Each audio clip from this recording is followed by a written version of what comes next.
দুনিয়া ও আখিরাতে যদি কেউ সফল হতে চায় তো আল্লাহ তাআলা একজন মুমিনের মাঝে, একজন ইমানদারের মাঝে 4টা গুণ আল্লাহ তাআলা উল্লেখ করেছেন। কেউ যদি এই 4টা গুণ নিজের জীবনে বাস্তবায়িত করতে পারে, নিজের জীবনে যদি কাজে লাগাতে পারে, তাহলে সে দুনিয়া ও আখিরাতে সফল কাম অর্জন করতে পারবে। আল্লাহ তাআলা সূরাতুল আলে ইমরানের সর্বশেষ যে আয়াত, ওই আয়াতে আল্লাহ তাআলা 4টা বিষয়কে আল্লাহ তাআলা উল্লেখ করেছেন আর বলেছেন, যদি তোমরা যদি এই 4টা বিষয়টাকে তোমরা যদি মানতে পারো, তোমাদের জীবনে যদি বাস্তবায়িত করতে পারো, তাহলেই তোমরা চূড়ান্ত পর্যায়ে দুনিয়া ও আখিরাতে সফল কাম অর্জন করতে পারবে। আল্লাহ রাব্বুল আলামিন কোরআনে বলেন, ইয়া আইয়ুহাল্লাযীনা আমানুসবিরু ওয়াসাবিরু ওয়ারাবিতু ওয়াত্তাকুল্লাহ ইন্নাল্লাহা খাবীরুম বিমা তা'মালুন। আল্লাহ রাব্বুল আলামিন বলেন, ইয়া আইয়ুহাল্লাযীনা আমানুসবিরু, হে ঈমানদারেরা, ও মুমিনেরা, ও মুত্তাকিরা, তোমাদের মাঝে 1 নম্বর গুণ তোমাদের মাঝে থাকতে হবে। যদি তোমরা সফল হতে চাও তাহলে 1 নম্বর গুণ তোমাদের ভিতরে অর্জন করতে হবে। ইয়া আইয়ুহাল্লাযীনা আমানুসবিরু, 1 নম্বর গুণ হচ্ছে তোমরা ধৈর্য ধারণ করবা, সবর করবা। 1 নম্বর গুণ হচ্ছে সবর করা, ধৈর্য ধারণ করা। আমানুসবিরু ওয়াসাবিরু, আর দ্বিতীয় নাম্বার যে গুণটা তোমাদের লাগবে সেই গুণটা হলো আমানুসবিরু ওয়াসাবিরু, তোমরা ওই ধৈর্যের উপরে অবিচল আর অটল থাকবা। ওয়ারাবিতু, আর দ্বিতীয় নাম্বার যে গুণের কথা উল্লেখ করতেছেন আল্লাহ তাআলা, ওয়াসাবিরু ওয়ারাবিতু, এই তোমরা ধৈর্যের উপরে যে অবিচল থাকবা, অটল থাকবা, এটা লাগাতার তোমরা করতে থাকবা। ওয়াত্তাকুল্লাহ, আর চতুর্থ নাম্বার গুণ হচ্ছে তোমরা আল্লাহ তাআলাকে সর্বোচ্চ ভয় করবা, একমাত্র আল্লাহ তাআলাকে সর্বোচ্চ ভয় করা। লাআল্লাকুম তুফলিহুন, তাহলে তোমরা সফল কাম হবা, তোমরা দুনিয়া আখিরাতে সফল কাম অর্জন করতে পারবা। সুবহানাল্লাহ। আল্লাহ তাআলা সূরাতুল আলে ইমরানের সর্বশেষ এই আয়াতের মাধ্যমে জানিয়ে দিতেছেন, ও ঈমানদারেরা, তোমরা তোমাদের জীবনে যদি এই 4টা গুণ অর্জন করতে পারো তাহলে তোমরা সফল কাম অর্জন করতে পারবা। তাহলে আজকের এই বিষয়টা আলোচনার বিষয়টা হচ্ছে ধৈর্য সম্পর্কে। আল্লাহ তাআলা এই ধৈর্য সম্পর্কে, সবর সম্পর্কে কোরআনের অনেক জায়গায় এই ধৈর্য সম্পর্কে, সবর সম্পর্কে আল্লাহ তাআলা কোরআনের আয়াত দিয়ে বুঝিয়ে দিয়েছেন যে তোমরা ধৈর্য ধরো। আল্লাহ তাআলা বলেন, যারা ধৈর্য ধরে তাদের সাথে আমি রব আল্লাহ আছি। সুবহানাল্লাহ।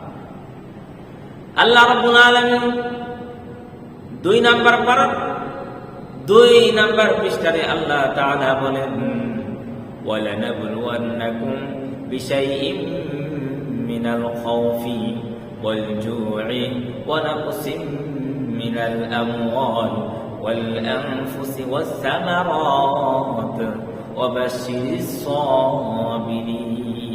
সুবহানাল্লাহ, আল্লাহু আকবার। আল্লাহ তাআলা বলেন, ওয়া বাশশিরিস সাবিরিন, যে যারা ধৈর্য ধারণ করে, যারা সবর করে, তাদের জন্য সুসংবাদ। আল্লাহ তাআলা তাদের জন্য সুসংবাদ দিয়েছেন, যারা বিপদে আপদে ধৈর্য ধারণ করে তাদের জন্য সুসংবাদের কথা উল্লেখ করেছেন।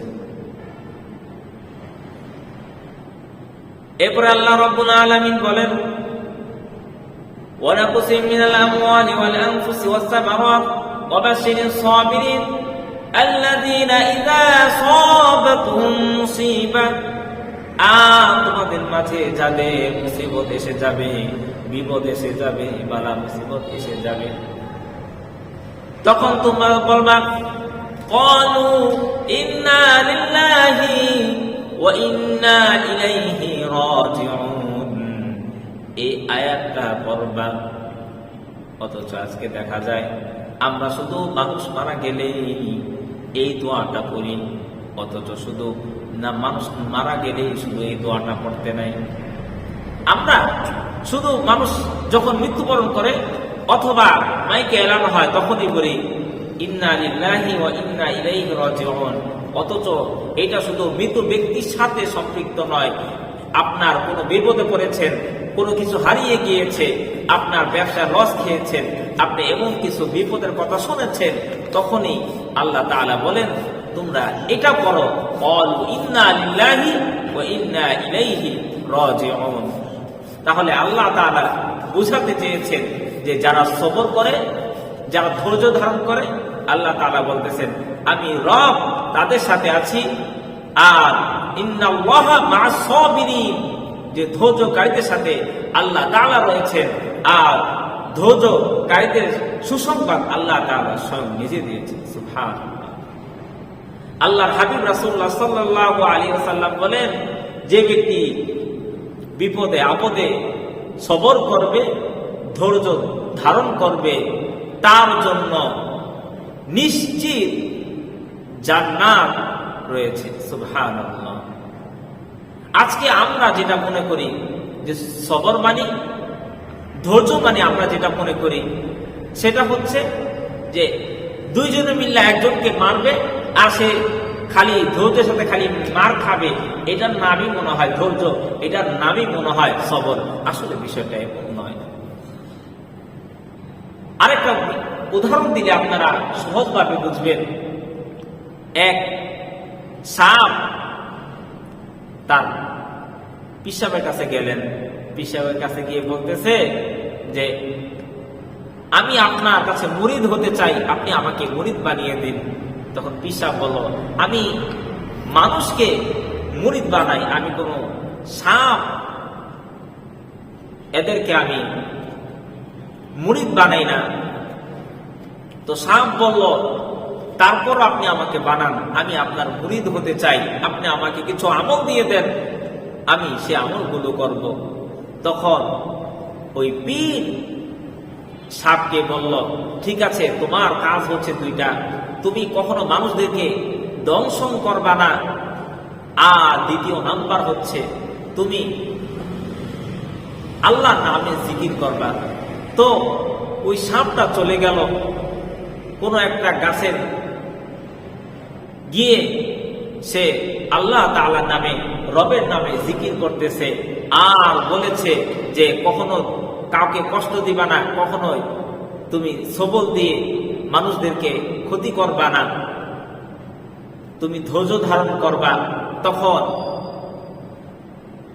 ওই গাছের পাশেই বাগানে খেরকে মুড়ি দেওয়ার জন্য, খের সারাদিন কাজ করার পরে বিকাল যখন হয়ে যায় তখন ওই কৃষক যখন খেরটাকে মুড়ি দিবে, বাঁধবে, তখন পাশেই দেখলো, রাতে অন্ধকারে দেখে না যে একটা কি যেন রশির মতো দেখা যায়, ওই সাপটাকে রশি মনে করে ধরে ওইটাকে মোড়া দিয়ে বেঁধে ফেললো। কিন্তু সাপটা লড়ল না, বলছে, তার পীর বলেছে যে সে যেন কখনো কাউকে সবল না দেয়, আর যেন সে ধৈর্য ধারণ করে। তো যার কারণে সে লড়ল না। যখন বাড়িতে চলে গেল, যখন বাসা নিয়ে যাওয়া হলো, তখন যে খুলবে দেখলো যে সাপ, তখন সাপ কোন রকম ছুইটা মুইটা দৌড় দিয়া ঘাট মটকায় গেছে। গিয়ে তখন তার পীরকে বলল কি আমল দিলেন আজকে, আপনি আমাকে ধৈর্যের কথা বললেন, আমি কাউকে সবল দেব না, আপনার কথা মানতে গিয়ে দেখেন আজকে আমার কি অবস্থা। তখন পীর বলল আমি তোমাকে দংশন করতে না বলেছি, তোমাকে সবল দিতে না করেছি, কিন্তু তোমাকে তো আমি ভয় দেখাতে, ফস করে ওঠার জন্য আমি তো না করি নাই। তুমি যদি একটা বার ফস করে উঠতা, মাথা চাঁদা উঠতা, তখন তোমার ভয়ে তো ওই লোক পালিয়ে যেত, কিন্তু তুমি তো ধৈর্য ধারণ করেছ। এটার নাম ধৈর্য নয়। ধৈর্য কাকে বলে, যে জন্য উদাহরণটা আমি দিলাম, ধৈর্য কাকে বলে? ধৈর্য হচ্ছে ওটা যেটা ধৈর্যের সাথে মোকাবেলা করার নামই হচ্ছে ধৈর্য। কিন্তু ধৈর্যের নাম, সবরের নাম এটা নয় যে কেউ মারবে আর আপনি খালি মার খেয়ে যাবেন, বিষয়টা এমন নয়। তো মুফাসসিরিন কেরামরা এই সবরের, ধৈর্যের তিনটা ব্যাখ্যা দিয়েছেন। যে আমরা যে ধৈর্য ধারণ করব, এই ধৈর্যের তিনটা ব্যাখ্যা দিয়েছেন। এক নাম্বার হচ্ছে যে ইবাদতের মাঝে ধৈর্য ধারণ করা। আজকে কি বলবো, দুঃখজনক হলেও সত্য কথা, আল্লাহ তাআলা নামাজের ভিতরে ধৈর্য ধারণের কথা বলেছেন যে তোমরা নামাজের ভিতরে ধৈর্য ধারণ করো, অর্থাৎ ধৈর্যের সাথে তোমরা ধীরস্থার সাথে নামাজ আদায় করো। অথচ আজকে আমরা যখন নামাজ পড়ি, এমন ভাবে নামাজ পড়ি, কি যেন এত তাড়াহুড়া করে, কোন রকম সেজদা, রুকু সেজদা ঠিকঠাক মতো আমরা দেই না, তাড়াহুড়া। অথচ আল্লাহ তাআলা বলতেছেন তোমরা ধীরে স্থির ভাবে, ধৈর্যের সাথে, আস্তে আস্তে তোমরা নামাজ আদায় করো। তাহলে এক নম্বর মুফাসসিরিন কেরামরা বললেন, ধৈর্যের তিনটা ব্যাখ্যা দিলেন। এক নম্বর ব্যাখ্যা হচ্ছে ইবাদতের মাঝে আমাদের ধৈর্য ধারণ করতে হবে, তথা তা'তিলের সাথে আস্তে আস্তে ধৈর্যের সাথে নামাজ আদায় করতে হবে।